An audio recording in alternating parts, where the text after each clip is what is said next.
Hi there. Today we're going to have a look at your criteria sheet for your upcoming essay exam in ancient history. The first thing to notice is that we are assessing criterion 2 and 3 for this exam. Criterion 1 has to do with your research journal and will be assessed next term. So criterion 2 is about critical inquiry and forming knowledge based on the sources that you are using. Criterion 3 is about communicating your historical knowledge. So the A category for criterion 2, you need to use a diversity of primary and secondary sources. For a B in that dot point, you are using primary and secondary sources that are less diverse in nature. For a C, you're generally using them. And for a D, there are fewer sources involved. Underneath that category, with your range of sources, for an A, you are comprehending and applying explicit and implicit meanings. For a B, you are comprehending those meanings but not applying them as effectively. And for a C, you're only really comprehending the explicit meaning that is in the sources. The next point here is that you are analysing to identify implicit and explicit patterns of evidence and categorising the evidence. So that is about the background and the information to do with the sources, what sort of criteria and category it falls into. For an A, you're doing both the explicit and implicit patterns. For a B, you're only finding the explicit patterns. For a C, you are comprehending those patterns but not really allocating them fully. And for a D, you're only finding some basic meaning. The next point down is one of the first points that you should be using when you are editing your work to check that you have met all of the necessary criteria. So if you have a look at the criteria sheet in this section here, it basically lists the evaluations that you have to have used in your essay. So for an A, you will have perceptively interpreted values, motives, and perspectives while acknowledging the time period and the context of the creation of the source. For a B, you will have interpreted values, motives, and perspectives, but you may not have done that in a way that was particularly perceptive, and you won't have mentioned the time period or context. For a C, you've done some very simple analysis of values and motives, and for a D, you haven't really done this in any great depth at all. For an A, you will corroborate evidence both primary and secondary. For a B, you're only doing some basic corroboration between secondary sources. For a C, there is very little corroboration evident. For an A, the next section is about your evaluation again. So this time it's about relevance, representativeness, accuracy, and reliability. In the B category, you still have to use relevance, reliability, and accuracy, but not representativeness. And for a C, we're just looking at bias. A D doesn't really have any of that evaluation whatsoever. The final dot point in criterion 2 is about synthesizing evidence from primary and secondary sources to justify your insightful decisions. So there's two parts to that. Firstly, synthesizing the evidence, and then secondly, using that synthesis to justify your decisions that are very insightful.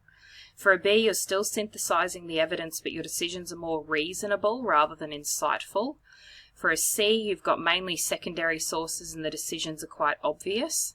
And for a D, you've mainly used opinions to support your decisions. So when you come and have a look at your criteria during the exam, use those bits in criterion 2 as a little bit of a list for yourself to see that you've done all that you need to. Having a look at communication, the first dot point is about consistently and accurately communicating your knowledge.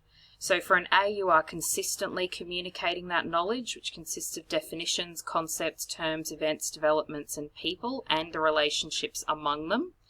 For a B, you are usually communicating those things, but not looking at the relationships among them. For a C, you're only communicating some of those things, and for a D, you're communicating even less. The next dot point is about a coherent, valid set of arguments for an A. For a B, it's about some credible arguments, and for a C, it's quite coherent. There are a number of sub-points underneath that main point about the actual essay that you've written. So the first sub-point is about incorporating change and continuity over time. For a B, you're only referring to changes and continuities over time. And for a C, you're not really referring to changes or continuities at all. For an A, you've used extensive vocabulary that is succinct and effective. So that means that not only is it efficient, but you've used a very efficient manner of writing. You haven't used more words than were necessary. For a B, you've used vocabulary effectively, but it's probably not very succinct. And for a C, you may have made some errors in your vocabulary, but it is still mostly accurate. Next dot point down, for an A, you have accorded very closely with the conventions of an analytical essay, so you followed the structure effectively. For a B, you followed that analytical essay structure for the most part. And for a C, you might have made an essay that was a bit too descriptive and explanatory, but you've still got some conventions of the essay within it. This dot point here is only in the A category. It doesn't exist anywhere else.